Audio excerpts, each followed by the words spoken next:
જેટલા પણ લોકો જોડાયા છો બધા જ લોકોને જરૂરથી જણાવીશ કે બહુ બધી શુભકામનાઓ અને શુભેચ્છાઓ તમને અત્યારથી જ આપું છું. તમે તમારી પરીક્ષામાં તમે તમારી આવનારી જે પરીક્ષા છે 14 તારીખની એ પરીક્ષામાં ખૂબ સારું કરો. કોઈ પણ જાતના ડર વગર, કોઈ પણ જાતની ચિંતા વગર તમારા પેપરને તમે એટેમ્પ્ટ કરો.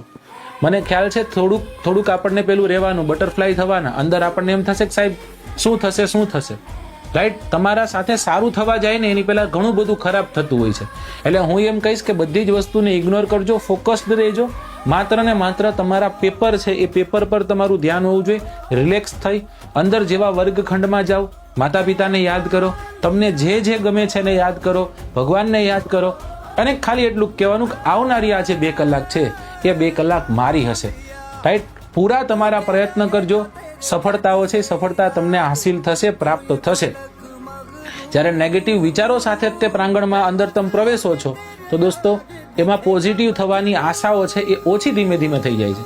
પણ જ્યારે તમે પોઝિટિવ થઈને જશો તો 2-4 માર્ક હું તમને એમ કહું છું કે એક્સ્ટ્રા બીજા તમને મળશે. શેના? કે ટેન્શનના કારણે 2-4 ક્વેશ્ચન ખોટા પડી જાય એ સાચા પડતા થઈ જશે. સ્પીડમાં એની જગ્યાએ બી ટીક થઈ જાય એ નહીં થાય, બરાબર? અને હંમેશને માટે એક વાત યાદ રાખવાની કે ગુજરાતમાં જેટલા પણ વિદ્યાર્થીઓ પરીક્ષા આપવાના છે બધાય માટે પેપર સરખું છે. એક જ પેપર બધાને આપવાનું છે. એટલે કોઈ પણ જાતના બીજા સંશય વગર, શંકા વગર મસ્ત પેપર આપો, ઓકે? અને પેપરના દિવસે જેવું પેપર ખતમ થાય તમારી રાહે હું હોઈશ, રાઈટ? આજ વેબ સંકુલ નામના પ્લેટફોર્મ પર તમારી સમક્ષ હું હાજર થઈ ગયો છું પેપરને સોલ્વ કરાવવા માટે.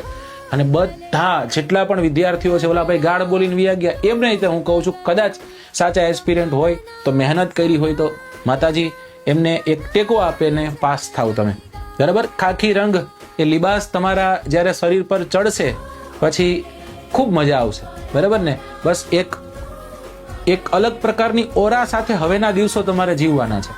14 તારીખ સુધી મગજને ખૂબ શાંત રાખવાનું છે, રાઈટ? ક્યાંક કોઈ જગ્યા પર એવું પણ થાય, કોઈ ઉકસાવે તમને, નહીં બાજવાનું ભાઈ.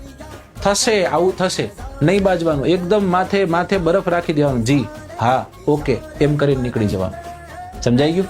All the best two every single students કે જે લોકો 14 તારીખે પોતાની પરીક્ષા દેવા જઈ રહ્યા છે. ખૂબ શુભકામનાઓ, શુભેચ્છાઓ અત્યારથી જ પાઠવી દઉં છું.